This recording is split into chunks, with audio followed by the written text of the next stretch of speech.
right, welcome back to Module 7 of EDD 811, Assessment and Data-Driven Decision Making.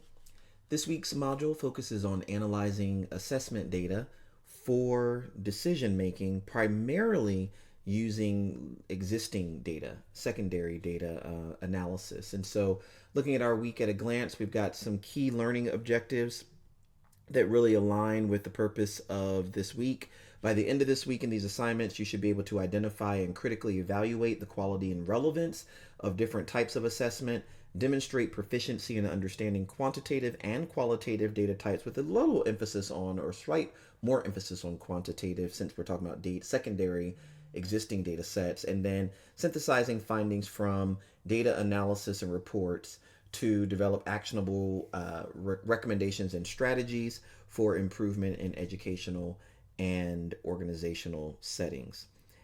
Particularly in this week's module, you will delve into the critical processes of analyzing data for informed decision making in these contexts, and through a combination of theoretical exploration and practical application, you get an opportunity to critically evaluate the quality and relevance of various data sources, data types, reports, and the use of such information to drive meaningful improvement. So, again, assessment is revisited in each of these modules, and it refers to a systematic basis for making inferences about the learning and development of students, or measuring the impact and quality of services on students according to this week's readings.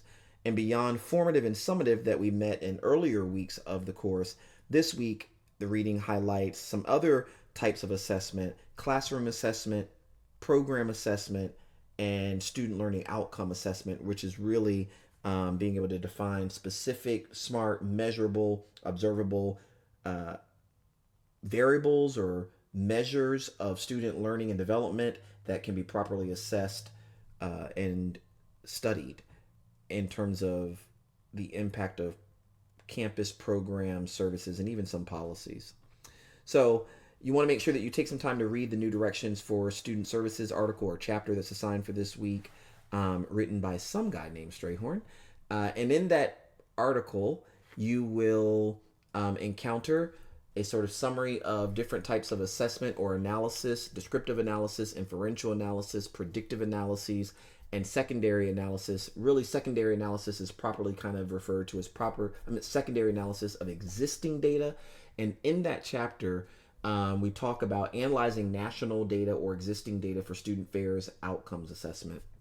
And this chapter opens with, I think, an important review of one sector of the higher education enterprise. I want to make sure that all of you as colleagues think about, hear about, learn about, and that is the 101 to 105 historically black colleges and universities that exist in the United States. 2020 was dubbed the year of the HBCU. That sort of moniker classification has continued since, and it really refers to honoring the rich history of HBCUs, which were born out of a certain time where access to higher education and post-secondary education was cut off, legally disallowed for African Americans. And so historically black colleges were established to accommodate the educational needs of the sons and daughters of formerly enslaved people. They have a very historic mission, and this is talked about in the chapter. But they also are enjoying a heightened present popularity with lots of visibility due to the historic election of Vice President Kamala Harris and several others like Raphael Warnock in Georgia. Also, many famous people's kids are choosing and electing to go to HBCU, so you can see them in the popular media, on social media a lot. And then also, since 2020, there's been these record-breaking philanthropic gifts given to HBCUs, and cited on the screen, I call attention to Mackenzie Scott's impressive contributions to historically black colleges. You can Google that, look it up, see the institutions that she gave money to, how much she has given, and then even now what those dollars actually went to supporting. Lots of it around student success, infrastructure development, raising the technology capacity of our nation's historically black colleges. And then further in this chapter, we talk about secondary analysis and assessment. I offer some key considerations for you to point out that use of secondary data, that is existing data collected by others but made available for analysis to you, has several benefits. I mean, many times you're talking about being able to assess data from thousands of participants that it would cost way too much money and way too much time for you to collect on your own. And sometimes samples that are not just large but diverse in terms of their institutional constitution and makeup, their demographic makeup, as well as the kinds of variable and data you have access to. But that's not doesn't mean that they're without some challenges.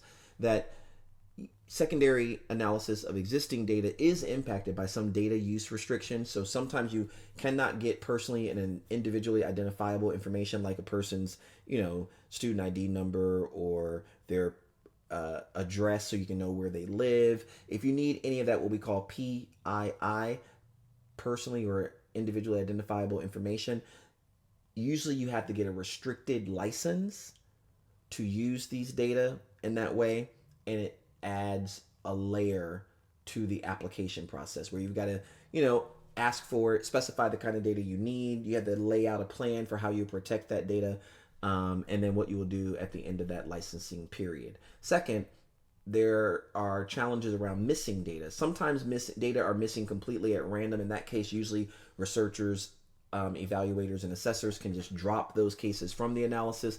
But other times there are patterns and trends to these missing data. Maybe you have certain kinds of groups that are missing certain kinds of data. For instance, in my own research on student sense of belonging and student success, I have observed patterns where lots of low-income students and students of color do not report financial information, largely because of issues of trust and sharing that information. And so because of that, if I dropped everyone at random, I would have some serious issues in terms of representativeness of my data. So therefore, I've got to take other steps, and you'll read about this before you can, you can Google it for more, but I'll take steps to impute variables and do multiple imputations. Sometimes I'll predict those values using sort of trend data on existing variables that are in my data set. And then lastly, applying appropriate weights to the sample so that I do have a representative sample. To restore, in the chapter, I also talk about the sort of declining public trust and confidence in higher education, and make the point that to restore public trust and confidence in higher education, good faith efforts must give way to data based decisions. So not just dealing on good faith and heart, but also using data in ways that will help us drive institutional and transformational kind of change and make high quality decisions, continuous improvements, and well designed assessment. I offer in the chapter a case study about living learning communities at HBCUs. I encourage you to read this scenario between Mr. Jacobs and Mr. McFerrin, and the key questions that are not just in the chapter for you to consider, but also from our improvement sciences. Think about what's the exact problem that Mr. Jacobs is trying to solve. What change might be introduced or is being introduced, especially around living learning communities, in order to address it or solve it? And then what does success look like? How will we know that this change is an improvement? And his work in partnership with Mr. McFerrin gives you some insights.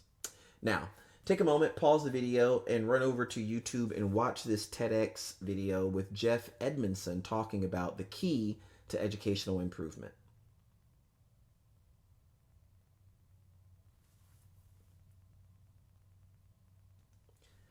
Welcome back. Hope you enjoyed the video.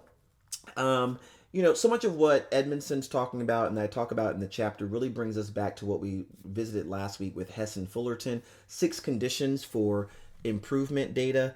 You think about this, you want to think about the importance of accuracy of data, that use of secondary analysis or secondary data in assessment does provide you access to high quality data, large units of data, and data that can be linked both across time and across data sets. It's data that can offer sufficient granularity to really look at what's happening within groups, across institutions, across districts, and even sometimes these departments. But keep in mind, the ultimate goal is to make sure we have the right kind of data matched with the right people so we can ultimately drive and make the right kind of decisions. Again, in this week's discussion board forum, you're going to have the opportunity to really think through um, another case study about Lawrence College. And then I offer some questions that allow you to think about the problem being addressed, the underlying causal mechanism, and then how these insights can inform data driven decision making. Have fun with that. And then in your assignment, we're anchoring it back to your problem of practice, looking at issues around key variables relevant to your problem of practice, analytic techniques that you might plan to use, and then naming at least one way you can address the challenge identified in your problem of practice. If you have questions, consider the information from Module 7 in Canvas, highlights from the reading, the video, the textbook, and as always, reach out to your instructor for additional information. Enjoy the week.